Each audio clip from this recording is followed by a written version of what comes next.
ଆଜିର ପ୍ରସଙ୍ଗ ସମାଜରେ ବରିଷ୍ଠ ନାଗରିକଙ୍କ ଗୁରୁତ୍ୱ, ସମ୍ମାନ ଓ ସୁରକ୍ଷା। ଆଲେଖ୍ୟ ଆଞ୍ଚଳିକ ସମ୍ବାଦ ବିଭାଗ ଉପସ୍ଥାପନାରେ ମୁଁ ସତ୍ୟରଞ୍ଜନ ମହାପାତ୍ର।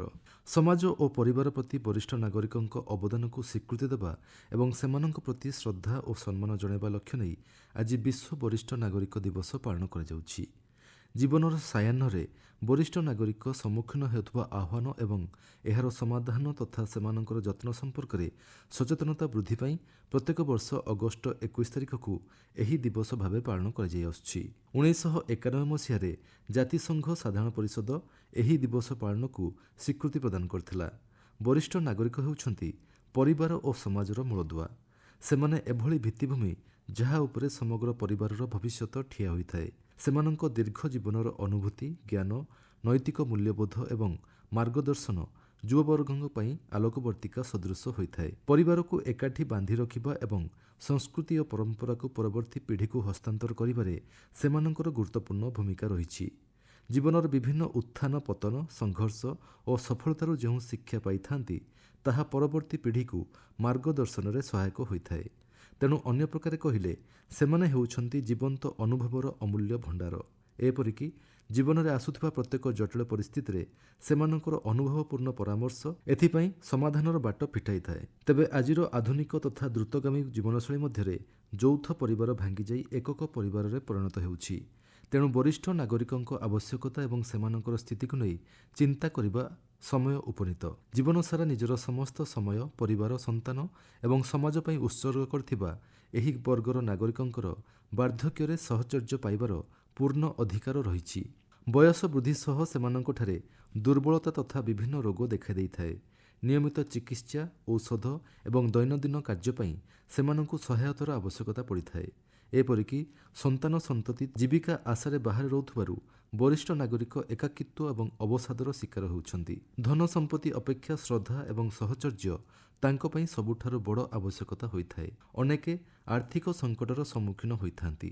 ଫଳରେ ପରବର୍ତ୍ତୀ ପିଢ଼ି ଉପରେ ସେମାନଙ୍କର ନିର୍ଭରଶୀଳତା ବୃଦ୍ଧି ପାଇଥାଏ। ଆପଣାର ସମୟ, ଭଲ ପାଇବା ଏବଂ ଆଦରର ବେଶୀ ଆବଶ୍ୟକତା ପଡ଼ିଥାଏ।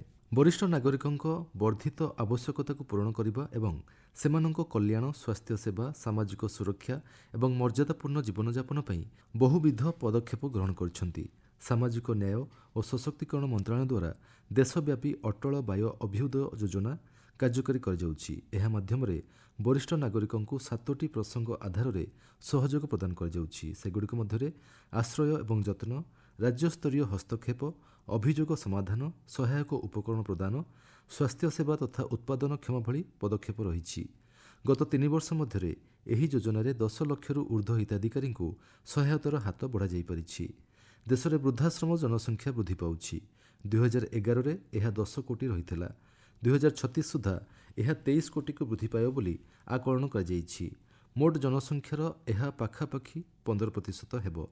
ସମନ୍ୱିତ କାର୍ଯ୍ୟକ୍ରମ ଅଧୀନରେ ବରିଷ୍ଠ ନାଗରିକଙ୍କୁ ଆଶ୍ରୟ ତଥା ଯତ୍ନ ନେବା ପାଇଁ ବେସରକାରୀ ଏବଂ ସ୍ୱେଚ୍ଛାସେବୀ ସଂଗଠନଗୁଡ଼ିକୁ ଅନୁଦାନ ପ୍ରଦାନ କରାଯାଉଛି। ଆଶ୍ରୟସ୍ଥଳରେ ବରିଷ୍ଠ ନାଗରିକଙ୍କୁ ପୁଷ୍ଟିସାରଜନିତ ଖାଦ୍ୟ, ଚିକିତ୍ସା ଓ ମନୋରଞ୍ଜନ ଆଦି ବିଭିନ୍ନ ସୁବିଧା ସୁଯୋଗ ଯୋଗାଇ ଦିଆଯାଉଛି।